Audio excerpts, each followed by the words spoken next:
Hola, muy buenas. Estamos como los lunes con el noticiario económico, pero hoy es lunes 23 y que antes de empezar a dar noticias lo que quería es felicitaros a todos las Navidades, algo que hoy el gobierno considera que no se deben de felicitar, sino las fiestas. Yo soy de los que prefiere felicitar las Navidades y no hacerle caso todavía a este gobierno incompetente e inútil que nos gobierna en estos momentos. Así que vamos a empezar con la primera noticia, que además va directamente a la incompetencia y la incapacidad del gobierno para hacer las cosas correctamente.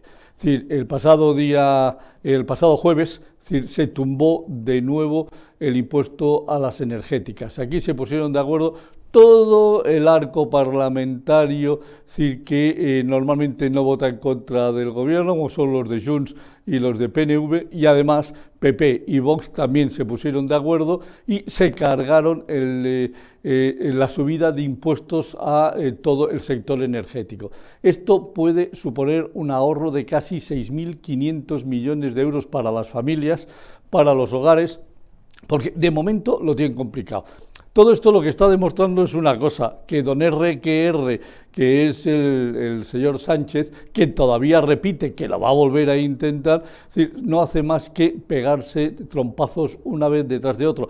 Hay que entenderle, es decir, él se ha comprometido en Bruselas a que iba a subir y iba a crear un impuesto, que iba a generarle 6.500 millones de euros y, por lo tanto, si no se aprueba, él tendrá que seguir cumpliendo con su compromiso frente a Bruselas y se sacará otros impuestos de debajo de las mangas. No se olviden.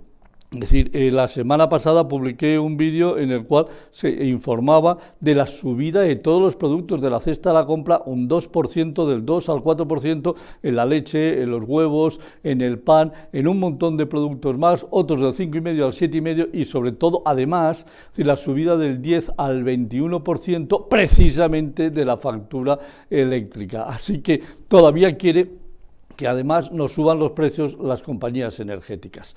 De verdad es que esto es inaceptable y además la presión fiscal a la que estamos sometidos cada día es una mayor barbaridad.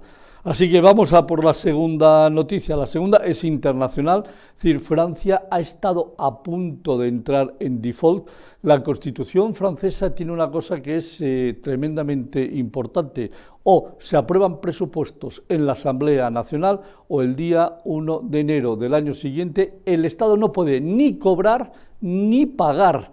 Es decir, no puede hacer absolutamente, queda bloqueado hasta que se aprueben presupuestos. Bueno, lo que ha hecho Macron, que cuando le tumbaron los presupuestos en la última sesión de la Asamblea, fue hacer que el primer ministro dimitiese. Ha nombrado a François Bayrou como primer ministro, pero no le da tiempo a preparar unos presupuestos para presentarlos a la Asamblea y, por lo tanto, lo que le ha pedido a todos los partidos políticos es que le aprueben un decreto ley de renovación del presupuesto del 2024 para no entrar en default.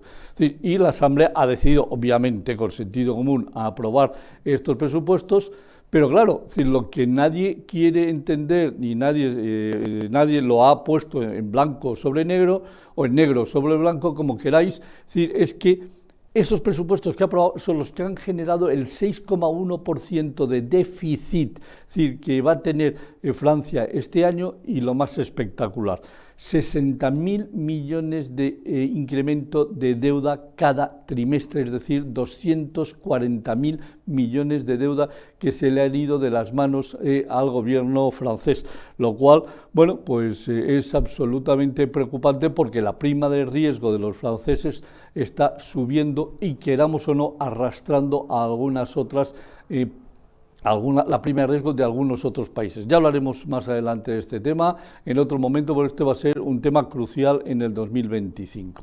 La tercera noticia se refiere al Instituto Nacional de Estadística.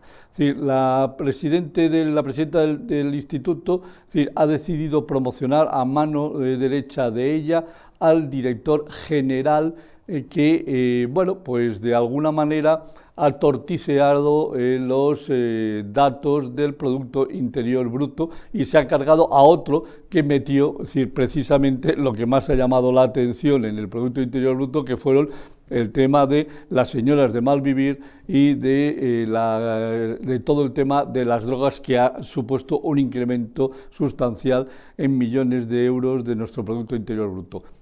Solución: me echo a uno y me pongo a otro, que es el que llevaba las estadísticas de población, que es uno de los motivos que ha permitido subir 36.530 millones de euros el Producto Interior Bruto en la última revisión.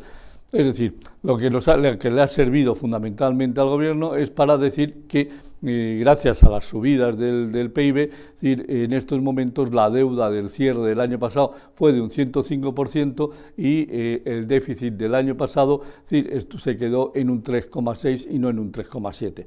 Pero bueno, esto ya veremos a ver hasta dónde son capaces de llegar y manipular la información de los próximos trimestres.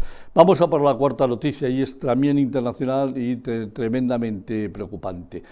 En Alemania han sacado un índice de confianza del sentimiento económico de los inversores alemanes y se ha colocado en estos momentos en la misma situación que tenían la economía en el año 1990, cuando empezó la segunda gran crisis del petróleo, que produjo además en Alemania una caída sustancial durante varios años del Producto Interior Bruto alemán. En estos momentos ese indicador se ha vuelto a colocar en los años 90, que es exactamente en el mismo indicador en que se colocó en el año 2008, cuando empezó la crisis financiera.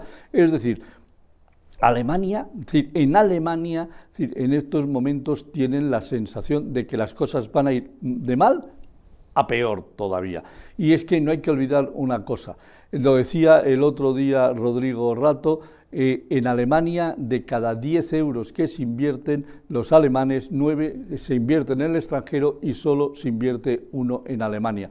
Y ese es un indicador muy preocupante, porque la economía alemana es el gran motor de la economía europea. Y como la economía alemana se pare, vamos a ver cómo los demás entraremos con dificultades y tendremos dificultades para seguir creciendo como lo estamos haciendo, a pesar del crecimiento del gasto público, que cada vez se va a hacer más difícil de que continúe en esa línea.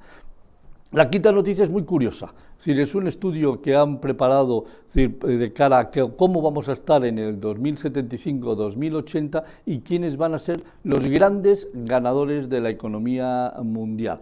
Bueno, hay un gran ganador, un segundo que va a estar muy cerca del primero, un tercero que se queda descolocado, y donde no aparecemos ni por casualidad es la Unión Europea. El gran ganador dicen que va a ser la India, que va a seguir creciendo de forma sustancial en su población, ya es la número 1 en población mundial, superando a la China con más de 1.400 millones de habitantes, pero además con un crecimiento espectacular en su Producto Interior Bruto. Es cierto que su PIB per cápita todavía es muy bajo, pero estos crecimientos del PIB lo que están llevando es que cada día, el poder que tiene de adquisición la clase media india está subiendo, y eso lo que va a hacer es animar muchísimo primero al consumo interior, que va a permitir crecer al PIB, pero además va a favorecer enormemente la exportación tanto de bienes como de servicios por parte de este país.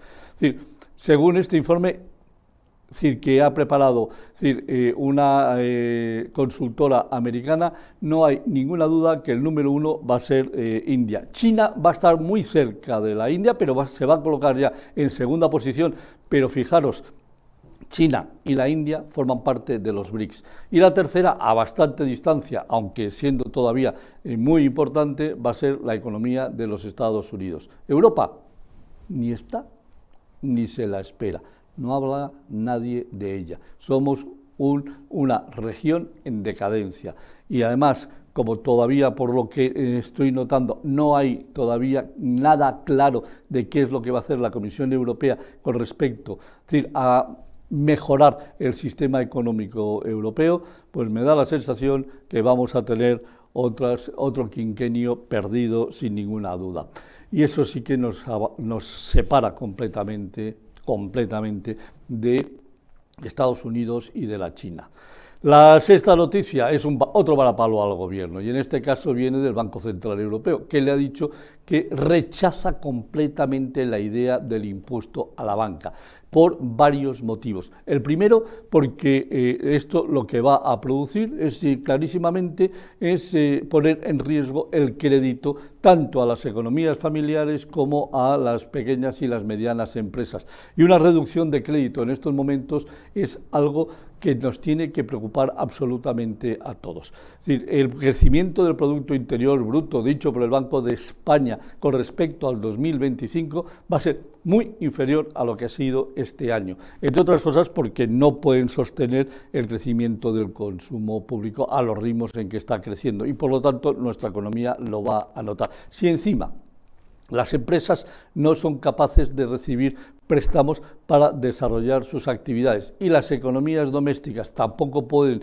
pedir dinero prestado para la compra de bienes, productos o servicios, es decir, lo que tenemos claro es que el consumo privado se va a parar y desde luego la inversión privada va a desaparecer prácticamente de modo fulminante. Si a eso le añadimos que la inversión pública no existe en nuestro país, es decir, lo que tenemos es una clara dificultad para crecer. Por lo tanto, el Banco Central Europeo lo que dice es, señores, no se les ocurra hacer esta subida de impuestos porque van a perjudicar a ustedes, a su economía. Evidentemente, al señor presidente del gobierno y a todo el sanchismo esto se la trae al pairo, por no decir que se la refanfinfla con palabras claras y castellanas. Y vamos a por la séptima y última noticia antes de despedirnos. Socialismo en su mejor esencia.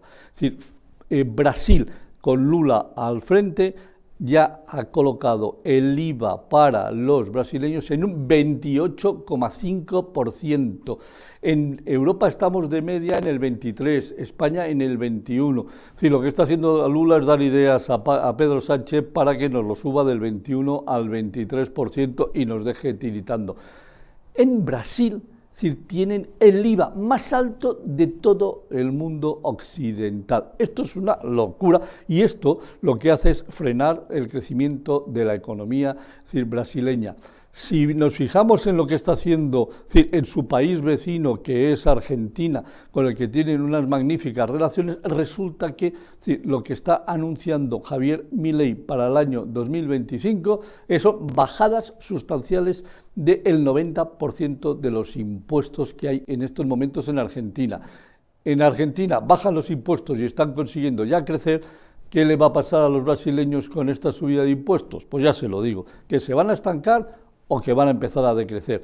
Y ese es el modelo del socialismo, subir impuestos que drenan directamente la capacidad adquisitiva de todos los ciudadanos. Porque no se olviden, el impuesto del IVA es un impuesto que pagan exactamente igual un señor que gana 20.000 euros que un señor que gana 200.000 euros. Exactamente igual, la barra de pan le cuesta lo mismo, el brick de leche le cuesta lo mismo, y si tienen un 21, un 23 o un 28, el que gana 300.000 paga proporcionalmente por ese IVA mucho menos que el que gana 20.000. Y esto no lo quieren entender. Esto es la parte más negativa que tiene este tipo de impuestos. Es decir, que son, algunos de ellos, en momentos, son necesarios para sostener digamos que el gasto público, pero que un 28%, un 28,5% a alguien se le ha ido la chaveta. Y hasta aquí está todas las noticias que quería contaros. Víspera de Nochebuena y, como digo, espero que disfrutéis de esta Nochebuena, esta Navidad, con todos vuestros amigos, familiares y seres queridos, y el siguiente lunes ya os desearé feliz año nuevo. Nos vemos en el próximo noticiero de Si el Gobierno lo permite.